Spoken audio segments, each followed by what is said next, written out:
Halo, saudara-saudaraku, di mana saja berada. Kita bertemu kembali pada kesempatan ini. Eh, saya berharap dapat menemui saudara-saudaraku dalam keadaan sehat, tidak kurang suatu apa, dan yang paling penting kiranya senantiasa selalu dalam perlindungan Tuhan kita, Yesus Kristus. Pada kesempatan ini saya ingin mengajak kita untuk berdiskusi tentang rencana Bupati Kupang untuk menjual aset tanah milik daerah di Kota Kupang, yang terletak di Kota Kupang. Namun sebelumnya saya disclaimer dulu bahwa ini adalah kajian hukum yang kami buat sebagai legal opinion. Uh, Tentunya menjadi bahan perenungan kita semua ke depan. Untuk itu saya mengajak kita untuk mengutip dari Berita Opini ID tanggal 10 Maret 2025. Rencana Bupati Kupang jual aset daerah di Kota Kupang tuai kritik mahasiswa. Pernyataan Bupati yang dilontarkan pada Sabtu 1 Maret 2025 mengenai rencana penjualan aset daerah Kabupaten Kupang yang berlokasi di Kota Kupang telah memicu gelombang protes dari berbagai kalangan. Alasan yang dikemukakan oleh Bupati yaitu penggunaan dana hasil penjualan untuk pembangunan daerah dianggap tidak bijaksana oleh sejumlah pihak, terutama mahasiswa.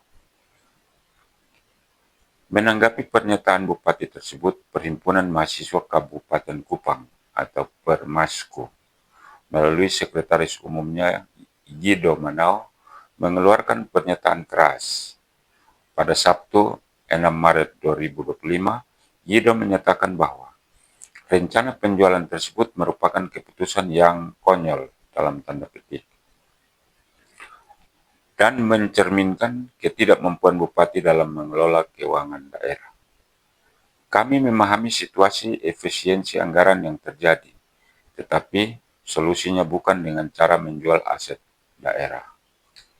Kalau sampai ini terjadi, maka ini adalah suatu keputusan yang sangat konyol dan secara tidak langsung bahwa Bupati menunjukkan ketidakmampuannya dalam memimpin daerah, tegas Ridho. Pemerintah seharusnya lebih kreatif dan solutif dalam memanfaatkan setiap potensi daerah yang ada. Aset daerah merupakan salah satu potensi pemasukan bagi daerah dan harus dimanfaatkan potensinya, ujarnya. Kita jangan sampai berpikir saat ini saja.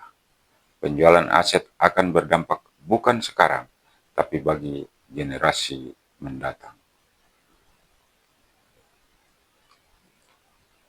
Harga penjualan tanah akan terus meningkat. Jika dijual, maka kita akan mengalami kerugian, jelasnya.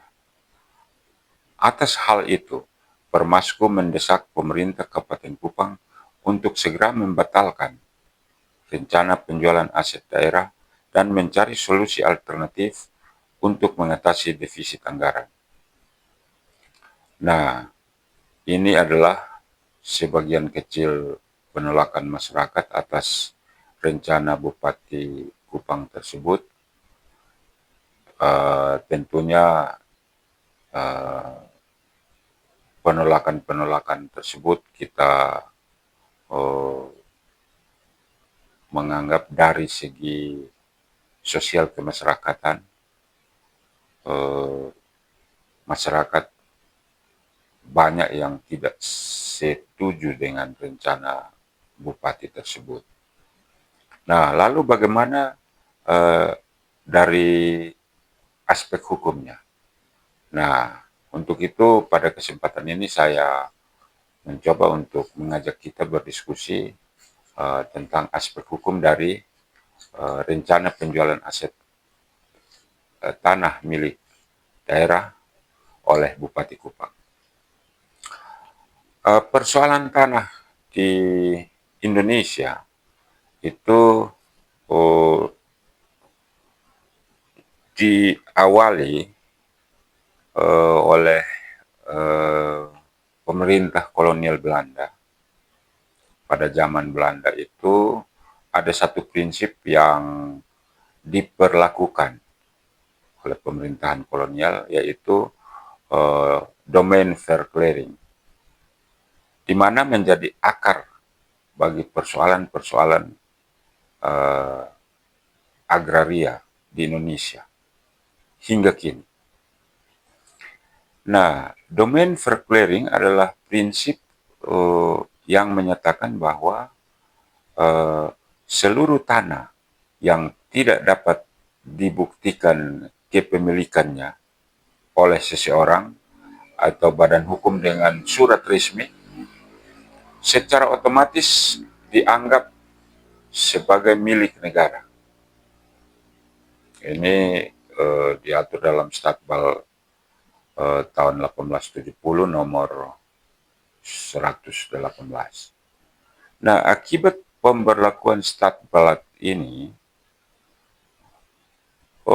maka banyak menimbulkan gesekan-gesekan di tingkat masyarakat saat itu. Nah, beruntunglah ketika setelah kemerdekaan, Undang-Undang Dasar tahun 45, khususnya pasal 33, menyatakan bahwa bumi dan air dan kekayaan alam yang terkandung di dalamnya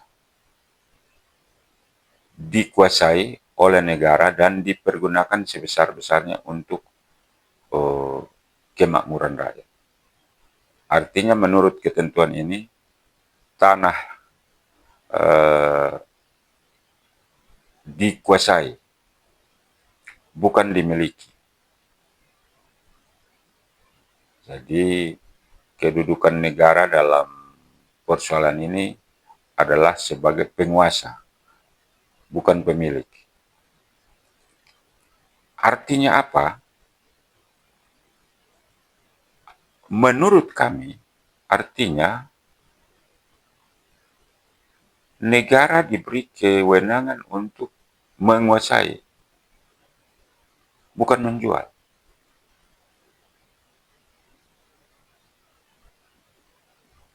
Menguasai dan mempergunakan untuk kemakmuran rakyat. Saya pikir ketentuan ini kalau kita kaitkan dengan fenomena yang terjadi di Kabupaten Kupang, ada hal menarik. Beberapa waktu lalu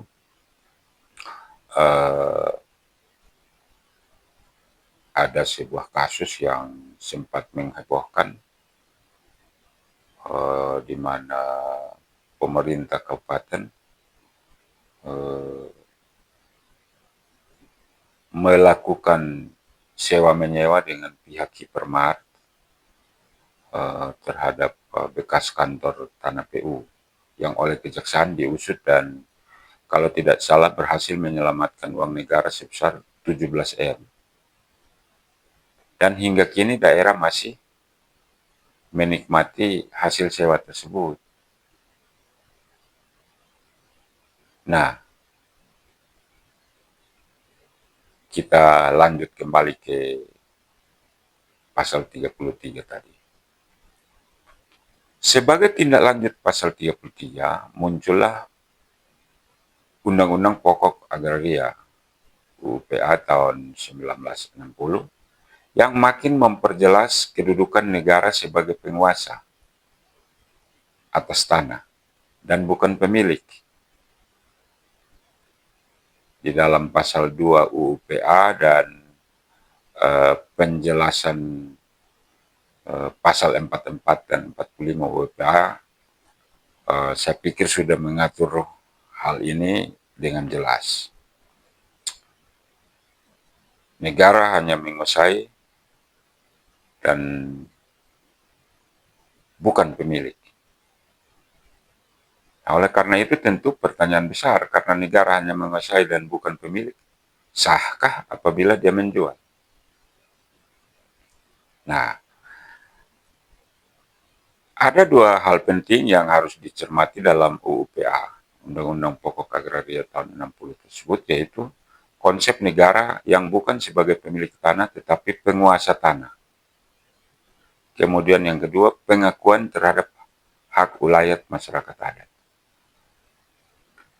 Khusus untuk masyarakat adat ini, tentunya ada catatan penting menyangkut persoalan yang di Kabupaten Kupang ini. Apakah penguasaan tanah yang sementara ini menjadi polemik ini atas dasar apa?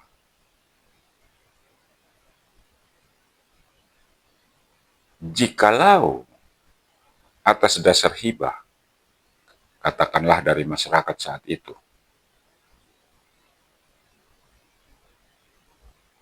bagaimana, ini yang perlu kita renungkan juga, bagaimana perasaan masyarakat yang menghibahkan tanahnya itu kepada pemerintah,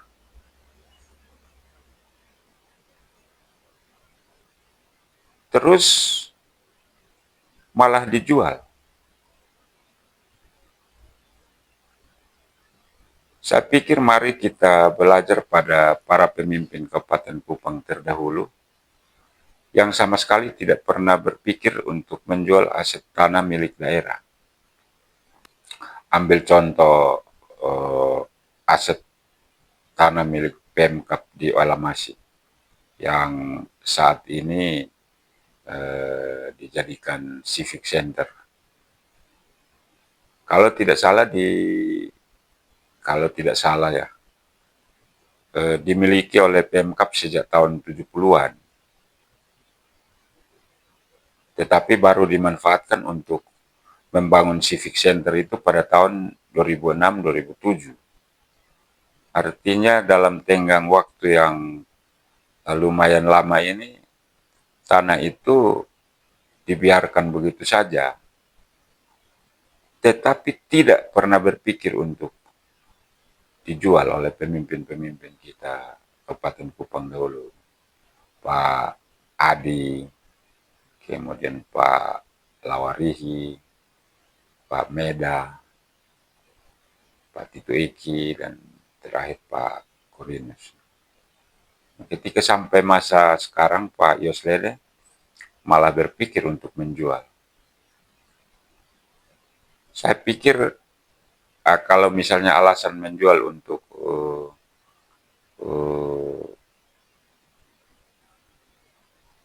memberdayakan tanah tersebut, dia sangat kontras dengan pemikiran-pemikiran bupati-bupati terdahulu. Mengapa tidak dikelola saja, apalagi letaknya di kota? Salah satu contoh seperti bekas kantor PU yang sekarang masih disewa oleh Hypermart, mendatangkan hasil yang cukup besar bagi kas pemerintah daerah Kabupaten Kupang. Ini catatan penting yang mestinya diperhatikan oleh pemerintah Kabupaten Kupang. Nah, kita lanjut. Memang dalam ketentuan perundang-undangan khususnya setelah reformasi ini, ada aturan yang secara eksplisit menyebutkan pemindah tanganan barang milik daerah dapat dilakukan melalui penjualan dan hibah. Kalau tidak salah Permendagri 17 tahun 2007 atau 2008 itu. Saya agak sedikit kurang hafal. Tetapi eh, apakah Permendagri tersebut dapat melangkahi Undang-Undang Pokok Agraria tahun 60? Saya pikir kita tentu harus kembali kepada prinsip hukum, yaitu lex specialis derogat legi generali. Hukum yang khusus menyampingkan hukum yang umum. Semua produk hukum di Indonesia yang menyangkut dengan